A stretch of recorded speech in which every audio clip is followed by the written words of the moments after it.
नमस्कार बच्चों, कैसे हो आप लोग। छुट्टियां कैसी बीती तुम्हारी। विश्वास है मेरे सारे बच्चे अच्छे होंगे। फिर ऑनलाइन क्लास शुरू हो गया है, पर ये कुछ दिनों के लिए ही है। मुझे पता है आप लोगों को अपनी लाइब्रेरी की भी बहुत याद आ रही होगी। मैं तुम्हारी भावनाओं को समझता हूँ। तुम्हें अपनी लाइब्रेरी से दूर होने का एहसास न हो, इसलिए मैं तुम्हारी लाइब्रेरी में बैठकर ही आज तुम्हें एक कहानी सुनाता हूँ।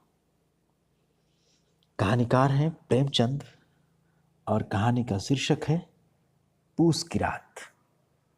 ये प्रेमचंद की बहुत ही मशहूर कहानी है।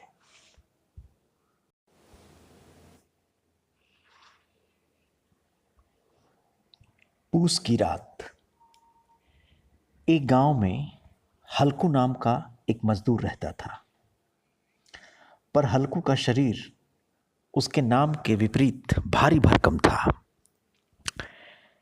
पेशे से मजदूर होने के कारण दिन भर में जो कमाता खा लेता था। उसकी पत्नी थी मुन्नी, जो उसके साथ मजदूरी में बराबर का साथ देती थी। हल्कू का एकमात्र साथी था उसका कुत्ता, जिसका नाम था जबरा। जबरा किसी हाल में उसका साथ न छोड़ता था। जीवन बस किसी तरह चल रहा था। बड़ी कठिनाई से दोनों ने पाई पाई जोड़कर 3 रुपए सर्दियों के लिए कंबल खरीदने को बचाए थे। पूस की सर्दी।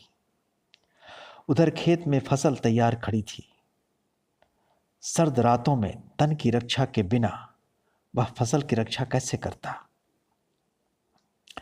कंबल खरीदने ही वाला था कि अपनी उधारी मांगने सटना आ गया।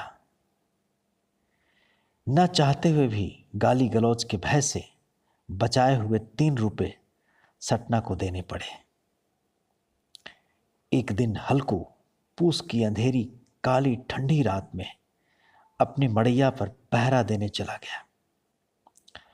उसका कुत्ता जबरा उसके साथ ही था। ओढ़ने के लिए उसके पास बस उसकी पुरानी चादर थी। उसे ही ओढ़कर बांस की खाट पर गन्ने के खेत में बैठ गया। जबरा भी कू कू करता हुआ खाट के नीचे बैठा था। दोनों का ही सर्दी में बुरा हाल था। समय बिताने के लिए हल्कू ने चिलम भी। तब भी चुभती सर्दी से नींद आंखों से कोसों दूर थी। सहन शक्ति ने जवाब देना शुरू कर दिया, तो उसने जबरे को उठाकर अपनी गोद में सुला लिया। जबरे की देह से आती दुर्गंध भी आज उसे दुर्गंध नहीं लग रही थी, बल्कि जबरे के शरीर की गर्मी से थोड़ी राहत अवश्य मिल रही थी।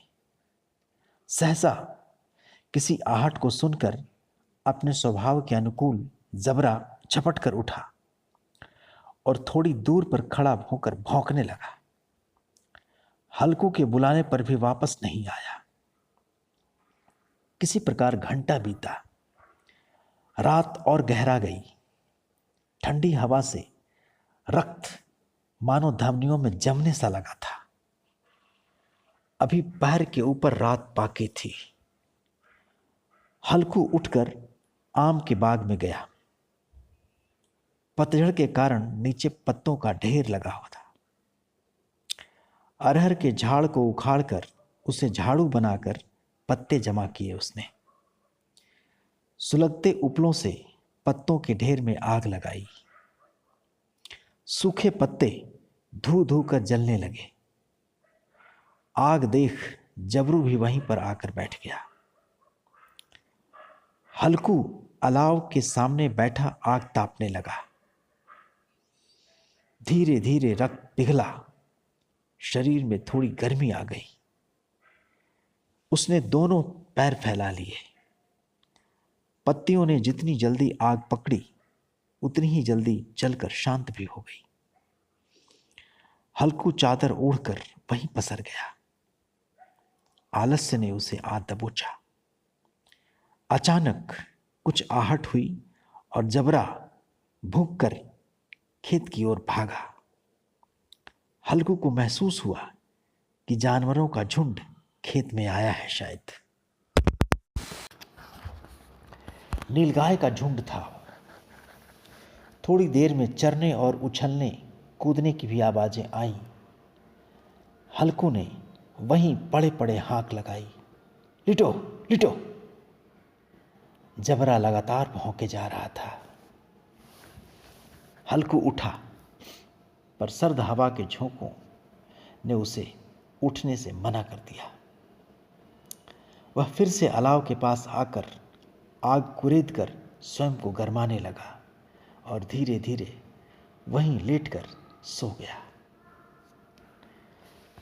अगली सुबह मुन्नी के उठाने पर, जो उसकी पत्नी थी, चारों ओर धूप फैल चुकी थी। मुन्नी ने डांट लगाई, तुम यहां रम गए और सारा खेत चौपट हो गया। हल्कू ने उससे रात में भयंकर पेट दर्द उठने का झूठा बहाना बनाया। दोनों खेत पर आए। सामने सारा खेत रौंदा पड़ा था। उसकी पत्नी उदास थी, पर हल्कू भीतर ही भीतर प्रसन्न था, क्योंकि उसे अब सर्द रातें यहाँ मड़ैया के नीचे नहीं गुजारनी पड़ेगी।